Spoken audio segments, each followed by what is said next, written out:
Assalamualaikum warahmatullahi wabarakatuh. Kita bersambung balik dalam sesi kita yang seterusnya.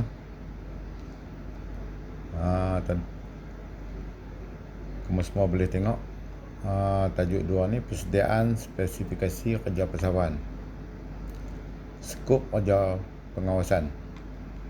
A. Pemantauan sebahagian daripada kerja pelaksanaan projek. B. Kerja pemantauan berbeza dengan aspek kerja pengawasan. C.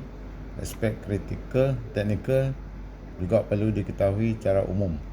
D. Di antara yang penting dalam membuat kerja-kerja pemantauan ialah mengetahui perjalanan aktiviti kerja di tapak, menerima maklumat semasa daripada pengawas projek, memastikan kerja dibuat mengikut jadual, memastikan kerja dibuat mengikut spesifikasi, mengenal pasti masalah yang timbul dan kaedah penyelesaian, menilai peratusan pencapaian kerja.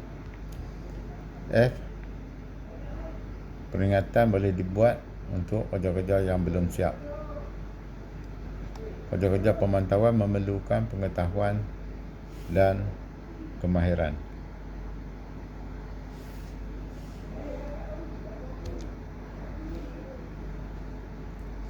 Panduan kaedah pengawalan sawah padi. A. Kaedah pemantauan ladang.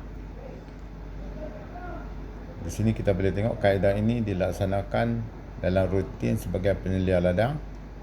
Pemantauan di ladang boleh mengikut keluasan yang telah dirancang, dapat menilai secara langsung proses kerja dan kerja yang melaksanakan kerja-kerja ladang, membuat maklumat dengan cepat dan secara langsung. Tindakan pembetulan dapat diambil segera.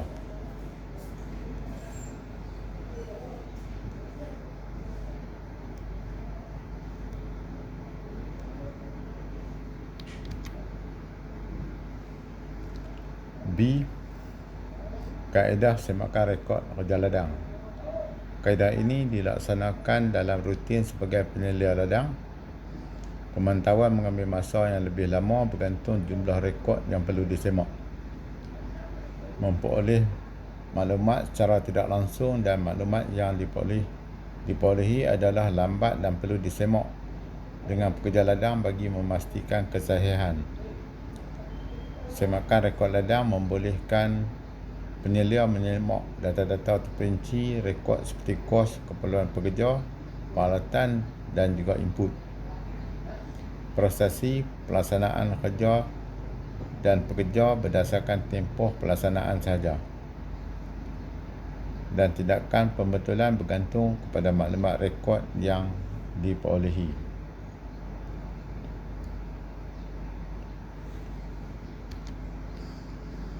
Seterusnya C. Kaedah lisan. Kaedah ini dilaksanakan dalam rutin sebagai penilaian ladang. Pemantauan mengambil masa yang singkat kerana maklumat diterima secara langsung. Dapat menilai secara langsung prosesi kerja dan pekerja melalui tempoh pelaksanaan kerja-kerja ladang sahaja. Tindakan pembetulan bergantung kepada maklumat rekod yang diperolehi. Okey, kita tengok manual tanaman padi. A. Tabak terus basah. Yang pertama, kadar benih yang disyorkan adalah 120 hingga 150 kg sehektar. Yang kedua, benih perlu direndam terlebih dahulu di dalam air bersih selama 24 jam. Dan kemudiannya ditus di tempat yang redup hingga pecah mata. Kebiasaannya proses ini mengambil masa selama 12 hingga 24 jam. Yang ketiga, sebelum benih ditabur, pastikan petak sawah dalam keadaan tepu ataupun paras air cap-cap. Alirkan air yang bertakung dari kawasan yang berlopak. Yang keempat, tabur benih dengan menggunakan alat penyembur bermotor ataupun motor blower. Yang kelima, pastikan benih ditabur secara sekata dan serata di kawasan sawah.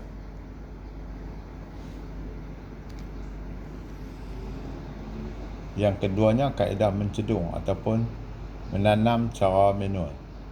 Kaedah tradisional ini menggunakan anak semai berumur lebih kurang 25 ke 30 hari dan ditanam menggunakan tangan. Ia bertujuan bagi memastikan tanaman berada dalam barisan, mengurangkan investasi padi angin, mengurangkan serangan tikus dan sebagainya. Mencedung manual melibatkan kaedah seperti menanam manual menggunakan tangan, menggunakan row seeder dan juga menanam menggunakan drum seeder.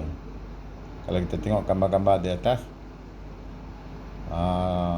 kamu boleh tengok menanam secara manual menggunakan tangan ataupun kuku kambing, lepas tu drum seeder dan row seeder.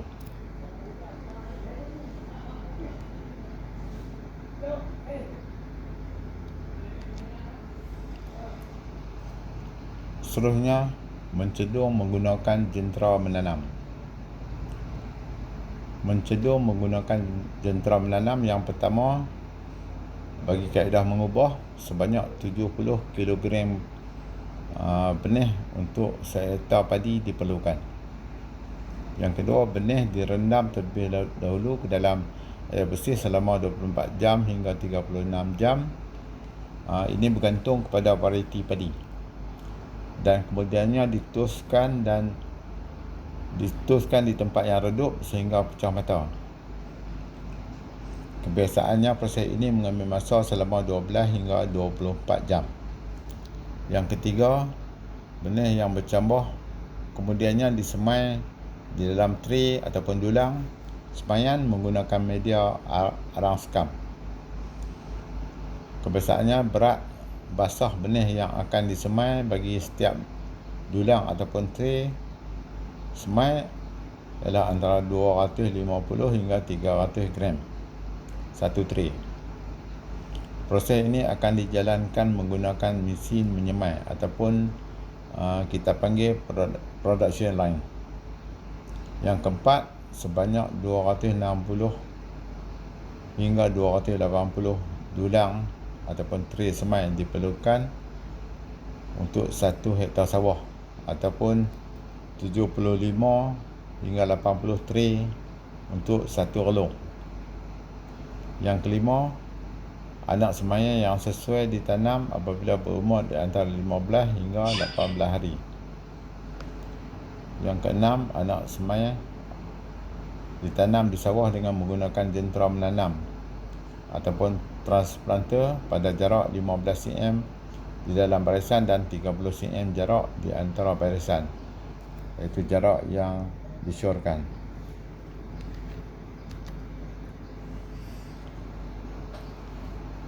Berikut kita tengok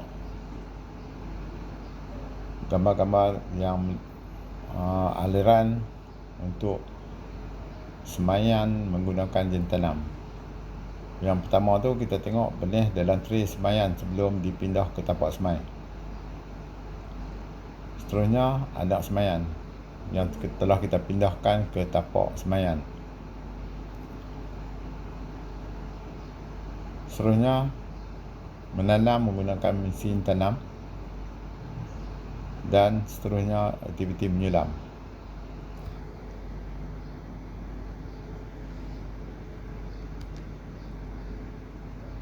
Okey, kita berhenti dulu untuk setakat ini dan kita akan sambung dalam video kita seterusnya.